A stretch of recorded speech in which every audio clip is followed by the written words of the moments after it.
É Cristo chamando, chama por ti e por mim.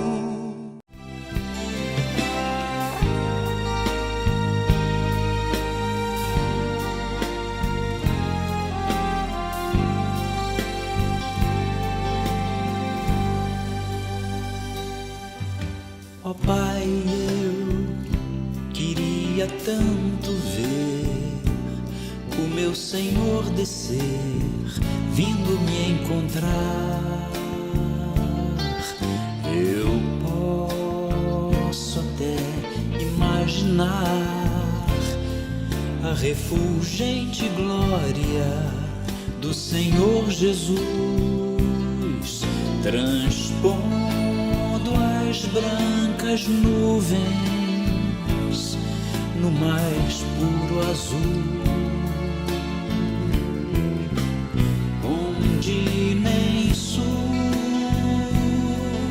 nem norte existirá. E em meio a lágrimas, sorrisos de alegria e de prazer, eu que era cego agora posso ver, contemplar, enfim. Por isso eu canto glória, glória, glória ao Autor da minha fé. Glória, glória ao Autor da minha fé.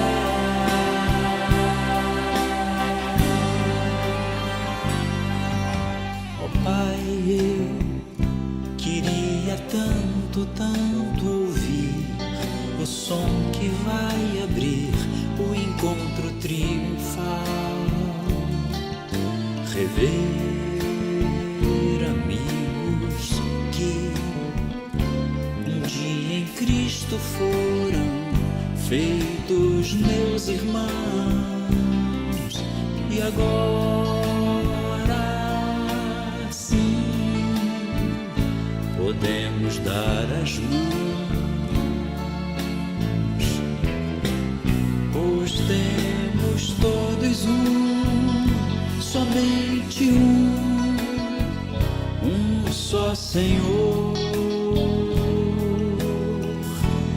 Eis o consolo que envolve a minha vida, o meu Senhor Jesus, que foi morto sim naquela cruz, voltará, enfim. Por isso eu canto glória, glória,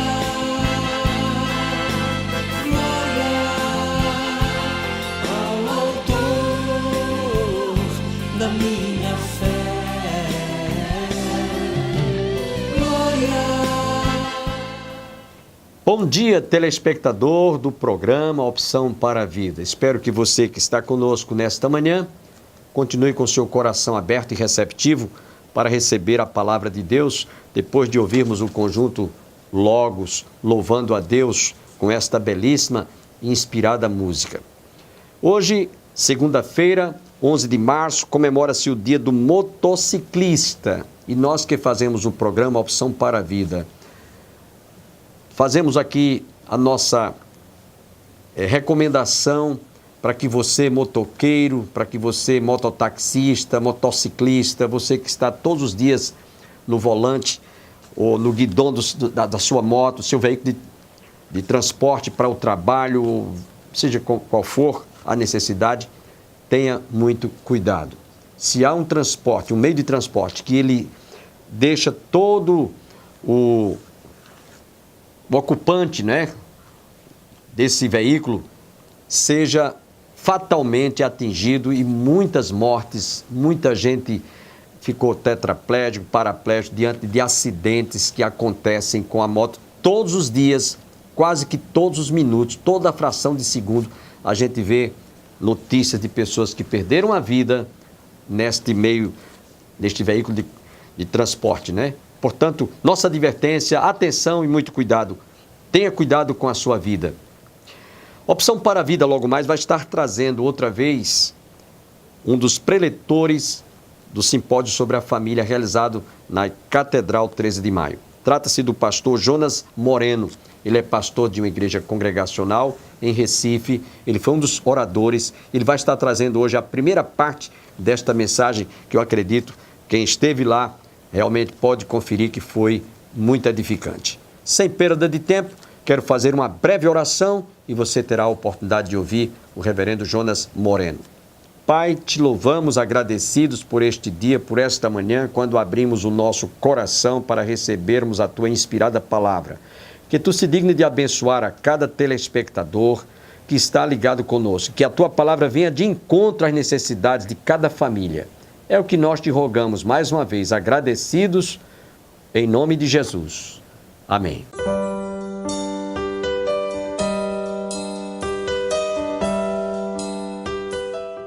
Primeira Coríntios, capítulo 4, a partir do versículo 14.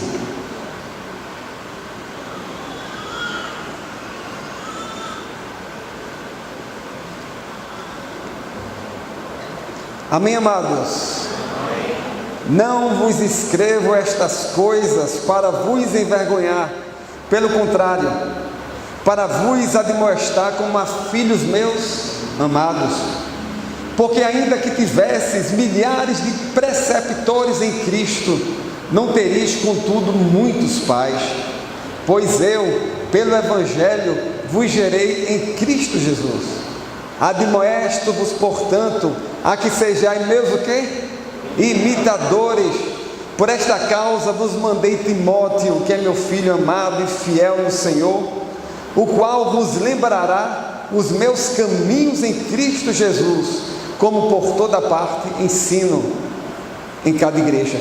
Alguns se ensoberbeceram, como se eu não tivesse de ter convosco, mas em breve irei visitar-vos, se o Senhor quiser, e então conhecerei não a palavra, mas o poder dos ensoberbecidos, porque o reino de Deus consiste não em palavra, mas em poder.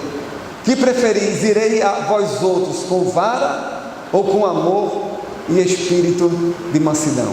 Vamos orar ao Senhor. Pai, nessa noite, mais uma vez queremos colocar a nossa vida em Tua presença, a Tua palavra, Pai, diante de nós. Essas noites têm sido abençoadoras, temos sido enriquecidos, todos nós temos aprendido aspectos importantes para serem aplicados em nossas famílias. E nessa noite, através da Tua palavra, Pai, nos ensina também, para que possamos crescer e sair daqui como imitadores de Paulo, conforme esse texto que nós lemos nessa noite, assim como ele era imitador de Cristo. Em nome de Jesus, amém. Amém. Alcançando os filhos através do nosso testemunho pessoal. Esse é o tema que eu queria que nós pudéssemos trabalhar nessa noite. Meus queridos, Paulo, quando escreveu a carta aos Coríntios, ele tinha plena convicção de todos os problemas que a comunidade de Corinto enfrentava. Ele sabia que a comunidade de Corinto tinha problemas na área religiosa, tinha problemas na área ética, na área moral. E quando ele escreveu essa carta, ele entendeu que a igreja de Corinto, ela precisava ser corrigida, ela precisava mudar, ela havia se distanciado dos caminhos do Senhor. E o apóstolo Paulo decidiu então utilizar para alcançar a igreja de Corinto uma estratégia que ele achava que era a única que poderia ser usada para alcançar os nossos filhos. Ele começa o verso 14 dizendo: não vos escrevo estas coisas para vos envergonhar, pelo contrário, para vos admoestar como filhos meus amados. Paulo está dizendo: olha, eu vou utilizar a estratégia que os pais devem utilizar para com os filhos, para que a igreja que se distanciou de mim, ela possa voltar e se reaproximar, fugir dos prazeres do mundo e correr para Deus. E o versículo 16 diz exatamente a forma que Paulo entende que é a única que é capaz de fazer com que os nossos filhos possam ser alcançados. Ele diz: admoestando-vos, portanto, a que sejais meus imitadores. Para o apóstolo Paulo, é impossível para um pai e uma mãe alcançar o seu filho se eles não tiverem um testemunho de vida, um exemplo de vida capaz de ser seguido e que apontem para Jesus de Nazaré. O apóstolo Paulo não estava, meus queridos irmãos, inventando nada. Essa estratégia foi utilizada por Jesus. Jesus, em João capítulo 8, ele disse: olha, eu sou a luz do mundo. Mas em Mateus capítulo 5, verso 6 e diante, quando ele começou a falar para os discípulos, ele disse: olha, vós sois a luz do mundo. E ele começou depois a discorrer, dizendo: olha, que a vossa luz resplandeça diante dos homens, para que eles vejam as vossas boas obras e o que? Glorifique ao Pai que está nos céus. Logo, para Jesus, ele que era luz, havia agora delegado para nós essa missão de ser luz na terra. E essa luz iria resplandecer quando eu pudesse, através das minhas boas obras, praticar no mundo a sua missão. E os homens iriam olhar para mim e glorificar o Pai que está nos céus. Logo, para Jesus, a estratégia que deveria ser adotada para que o mundo fosse alcançado, para que as pessoas fossem alcançadas, era imitar a Ele mesmo.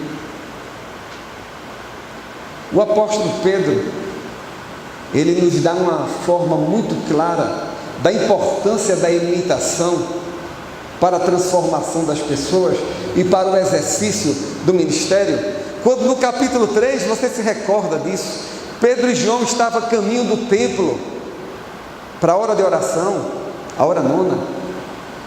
Quando na porta formosa do templo se encontrava um paralítico, um coxo de nascença, que todos os dias ele era colocado naquela porta formosa do templo. E ele se dirigiu a Pedro e a João pedindo uma esmola. E vocês sabem qual foi a resposta de Pedro: nem ouro nem prata tenho eu, mas o que eu tenho, isso te dou. Em nome de Jesus, levanta e anda. O que foi que Pedro fez? Pedro fez o que Jesus fazia. Pedro curou os enfermos no nome de Jesus. Mas o interessante, eu não quero que você se atente só para essa perspectiva. Ainda no capítulo 3, o Sinédrio se reuniu. O Sinédrio era formado pela autoridade dos judeus, que tinha o poder de tomar decisões em aspectos religiosos. E o Sinédrio convocou Pedro e João e proibiram os dois de continuarem a falar de Jesus. Disseram que iriam liberar os dois porque a multidão estava alvoroçada, porque um coxo de nascença havia sido curado. Pedro olhou para o Sinédrio, no verso 19, e disse: julgai vós se é justo diante de Deus obedecer antes a voz do que a Deus. Eu não posso deixar de falar das coisas que eu tenho visto e ouvido. Aleluia. O que é que nossos filhos têm observado e têm visto nas nossas vidas? Qual tem sido as nossas atitudes dignas de imitação? Qual tem sido o nosso testemunho dentro da nossa casa e na vida secular? Olha, meus irmãos, em Atos dos Apóstolos, Jesus na sua última palavra, que trouxe para os discípulos, interessante que tinha um costume no Oriente, em que se um visitante ilustre viesse a uma cidade e passasse mais de um dia naquela cidade, você poderia faltar todos os dias, mas no último dia você tinha que estar presente, porque ele ia dar os principais ensinamentos que a gente não poderia esquecer.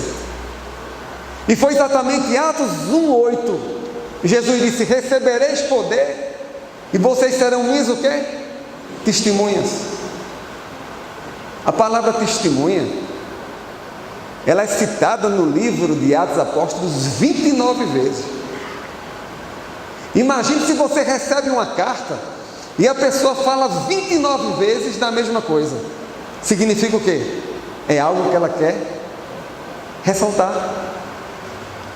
Quando a gente volta para o texto de Coríntios capítulo 4, eu quero que você deixe aberto lá. O termo imitadores vem do grego mimetai, é conhecido isso. E ele praticamente pode ter dois significados. Um deles é imitar mesmo, e o outro tem a ver com mímica, comunicar uma verdade através de gestos. Uma comunicação que não precisa apenas ser verbal, mas pode ser feita através de gestos. Um grande pensador alemão disse o seguinte: a principal forma, e se não for até a única, de ensinar alguém, é através da experiência que deve ser imitada. Logo nessa noite, a primeira perspectiva que eu queria que nós pudéssemos entender nessa introdução é que nós vamos alcançar os nossos filhos através do nosso testemunho pessoal, que deverá ser imitado. Amém, queridos? Amém. Agora, segundo Paulo, quais os aspectos que deveriam ser enfrentados em Corinto, que as pessoas iriam olhar para Paulo e enxergar que o comportamento dele era diferente? E aplicando para hoje, quais devem ser as minhas atitudes, o meu testemunho pessoal, para que os meus filhos olhem para mim e enxerguem atitudes dignas de imitação e por esse motivo adorem também ao nosso Deus, no nome de Jesus.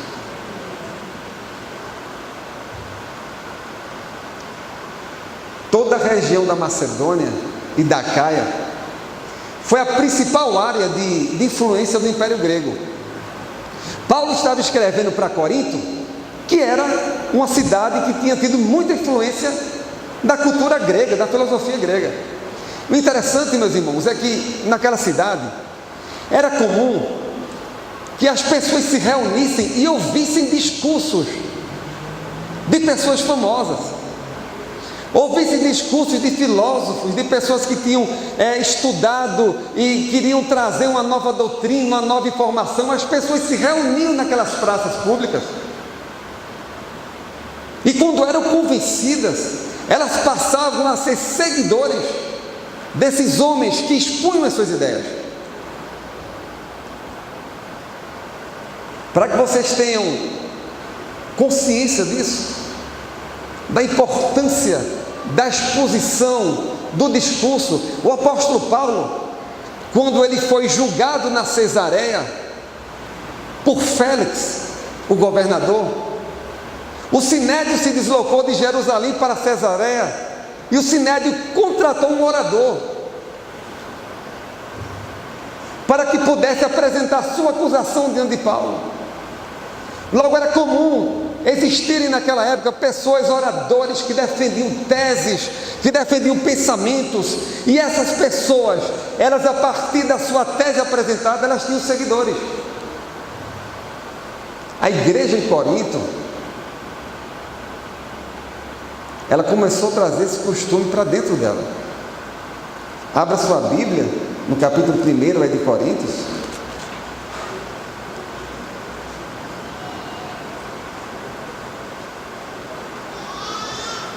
versículo 11, Paulo recebeu uma queixa de uma irmã da igreja.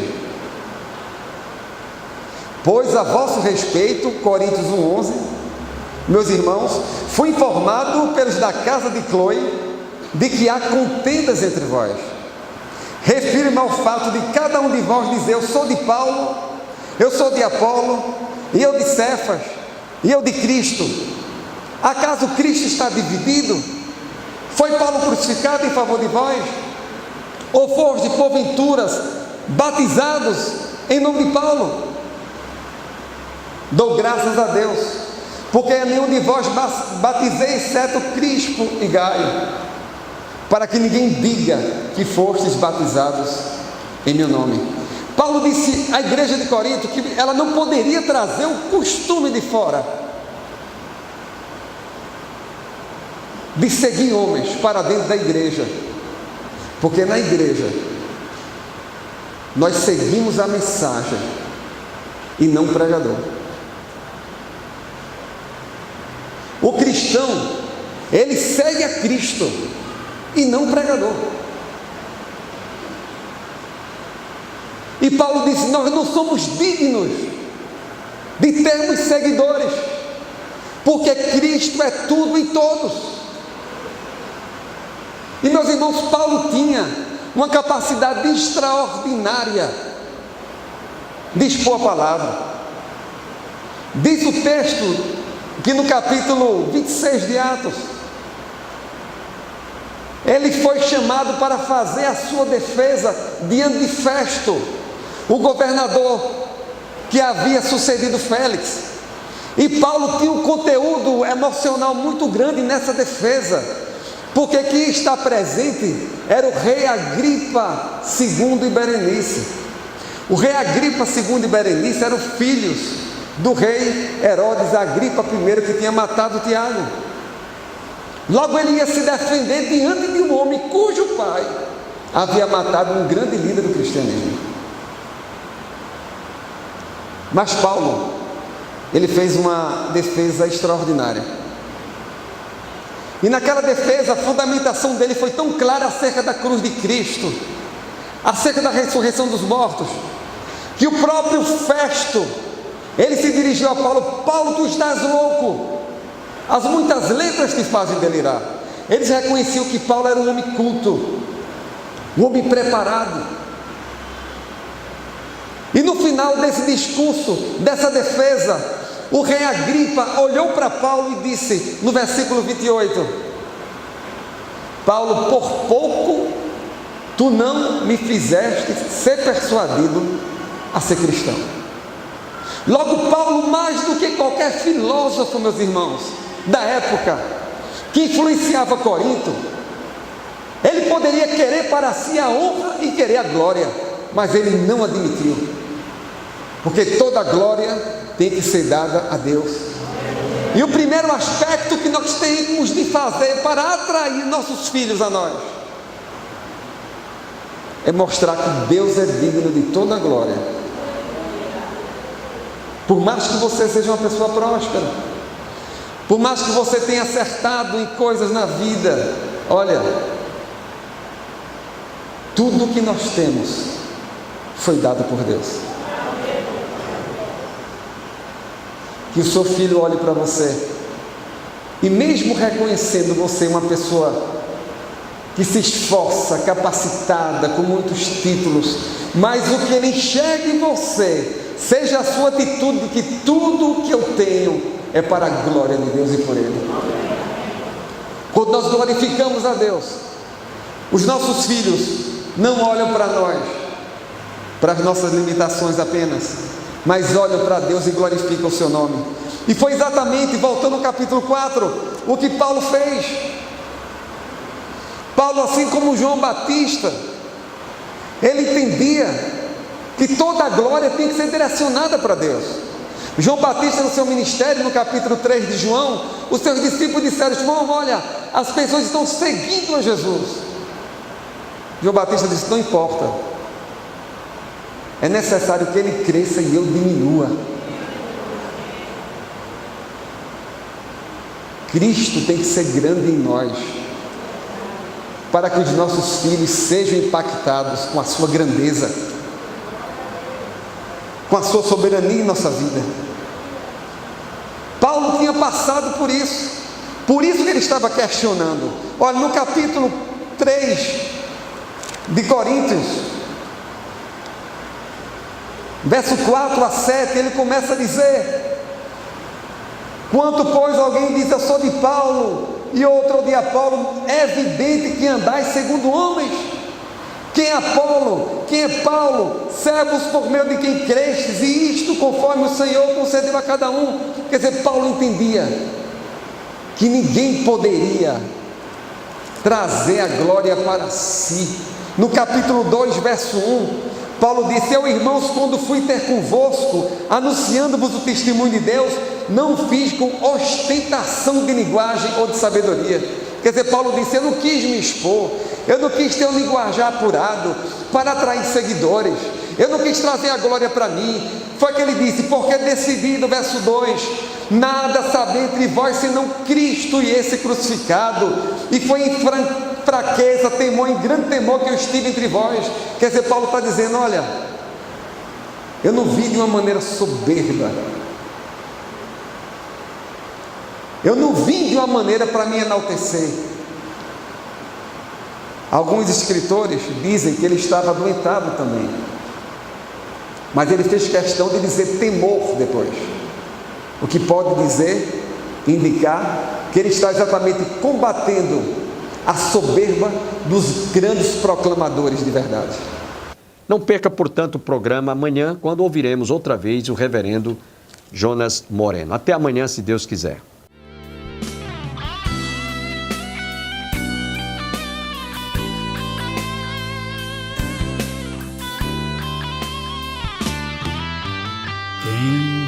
Tem posto no arado, não pode mais olhar para trás, pois quem no arado põe a mão, trabalho certo e perto, tem serviço e profissão.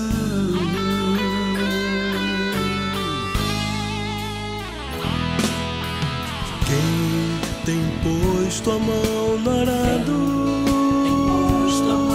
não pode mais olhar para trás, pois quem no arado põe a mão, trabalho certo e perto, tem serviço e profissão.